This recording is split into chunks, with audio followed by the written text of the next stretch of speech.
Hello students, welcome back. आज हम लोग बात करेंगे कंज्यूमर प्रोटेक्शन चैप्टर के बारे में। ये हमारा कमर्शियल स्टडीज़ का चैप्टर नंबर 4 है, जहाँ पे हम लोग एमसीक्यू को डिस्कस करेंगे। और अगर आपको नोट्स चाहिए तो इसी प्लेलिस्ट में आप देखोगे, नोट्स नीचे पूरे अवेलेबल है, तो एक बार नोट्स पढ़ के फिर आप क्वेश्चन सॉल्व कर सकते हो। नेक्स्ट है, स्टार्ट करते हैं। What are the needs for the consumer protection. तो क्या है कंज्यूमर प्रोटेक्शन की needs? The government of India is committed to the welfare of general public. It is the moral responsibility of a business to protect and promote the interests of the consumer. The basic function of business is to satisfy the needs and the expectation of the consumer. तो क्या needs हैं consumer protection की? तो देखते हैं क्या है सही आंसर। तो आंसर नंबर 4 सही है, ऑल ऑफ द अबव। मतलब सारे तीनों नीड्स ज़रूरी हैं कंज्यूमर प्रोटेक्शन के लिए, इसीलिए कंज्यूमर प्रोटेक्शन एक्ट बनाया गया है। नेक्स्ट है, Consumer Protection Act is a unique law which directly pertains to the consumer in the marketplace and seek to redress complaint arising therefrom. Is a feature of. तो किसका feature है? ये पहला point. जैसा कि आपने साइलेंट फीचर्स पढ़े थे ना, सीलेंट फीचर्स, तो सीलेंट फीचर्स में कौन सा आएगा, कौन सा फीचर्स है ये आपको इसमें पता करना है। तो answer number second, special consumer code, ये आपका सेकंड आंसर इसका फीचर्स है।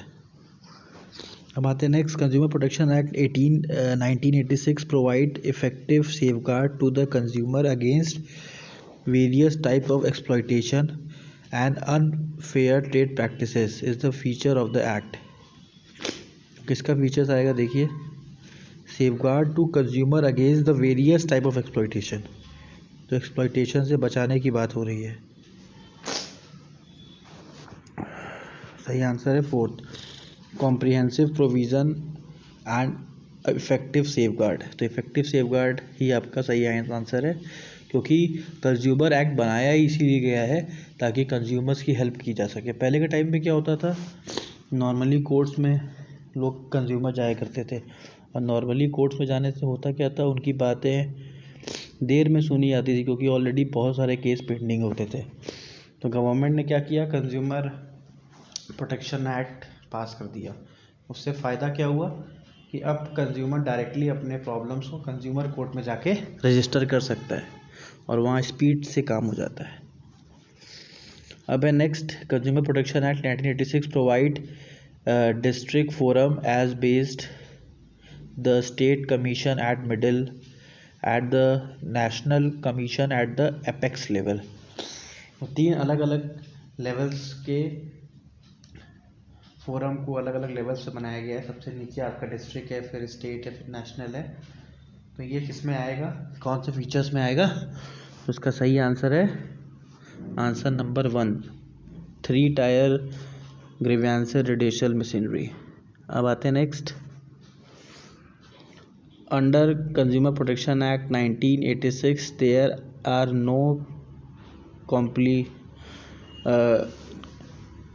कॉम्प्लिकेटेड और एलोबरेट प्रोसीजर और अदर टेक्निकलिटीज़। तो कंज्यूमर प्रोटेक्शन एक्ट में प्रोसीजर को बहुत इजी रखा गया है, ठीक है, बहुत ज़्यादा कॉम्प्लिकेटेड नहीं है। इजीली आप अपने जो भी प्रॉब्लम्स हैं उसको रजिस्टर करा सकते हैं। तो ये किस में आएगा? तो आंसर है आपका सेकंड, सिंपल एंड इनएक्सपेंसिव। मतलब सस्ता भी है और सिंपल भी है, आपको बहुत ज़्यादा इसमें प्रॉब्लम लेने की ज़रूरत नहीं है। आप चाहें तो बिना एडवोकेट के ही अपने प्रॉब्लम्स को वहाँ रजिस्टर करा सकते हैं।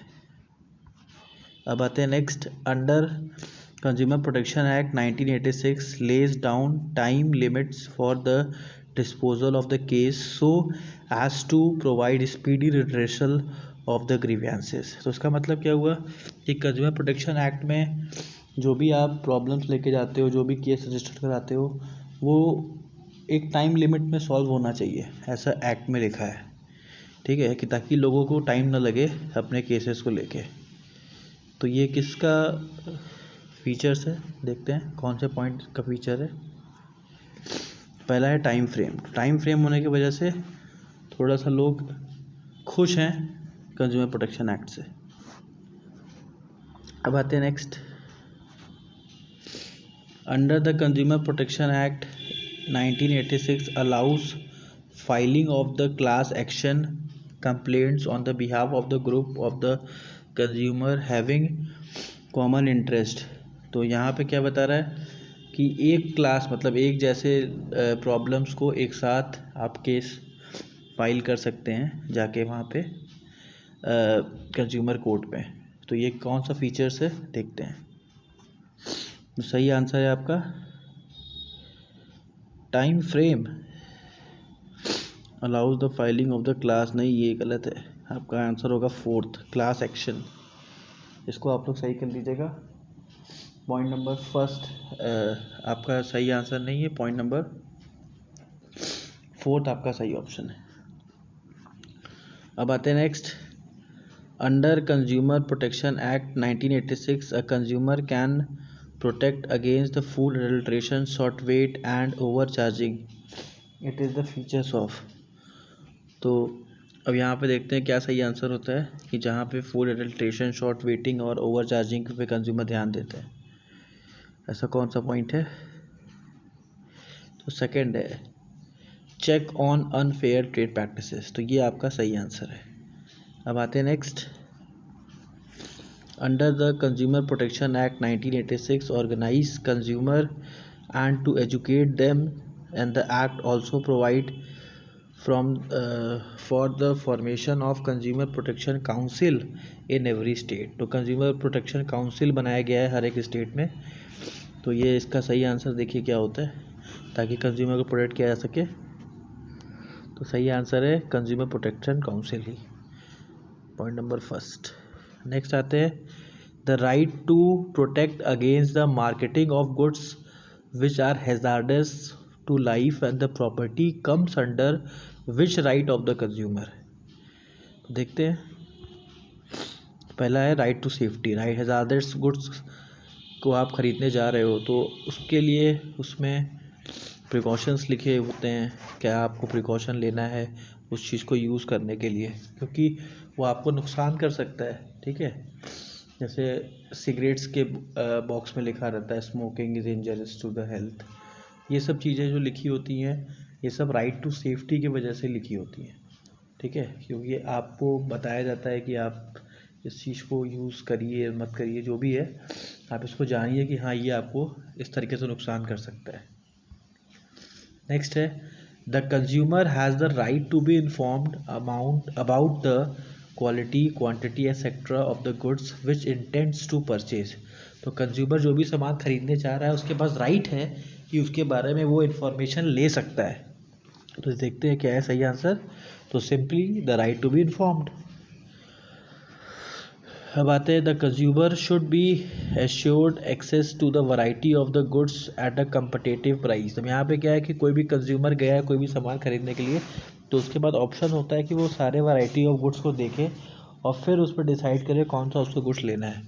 तो ये कौन से राइट्स में आता है उसके। तो राइट टू चूज़ में आता है कि उसको जितने भी उस प्राइस के रेंज के जितने भी गुड्स हैं उसके बाद अधिकार है कि वो सारे गुड्स को देख सके और उसमें से अपने गुड्स को सेलेक्ट करे। नेक्स्ट आते हैं the consumer should be assured access to a variety of goods at a competitive price comes under the. तो कम्पिटिटिव प्राइस की बात कर रहे हैं तो consumer should assured access the variety of product competitive price. तो पहला the consumer has the right to register his dissatisfaction, वो उसका आंसर तो हो चुका था, sorry. The consumer has the right to register his dissatisfaction को फोरम में कंज्यूमर अपने प्रॉब्लम्स को लिखवा सकता है। तो ये किस में आएगा। ठीक है, जो भी डिससेटिस्फैक्शन हो रहा है सामान खरीदते समय, उसका नुकसान हो रहा है या फिर उसको सामान अच्छा नहीं लग रहा है, सामान रिटर्न नहीं हो रहा है, तो ये सब प्रॉब्लम्स को कंज्यूमर फोरम में लिखवा सकता है। तो ये किस में आ सकता है, किस में आएगा। तो आंसर नंबर 4 इसका सही आंसर है, the right to be heard.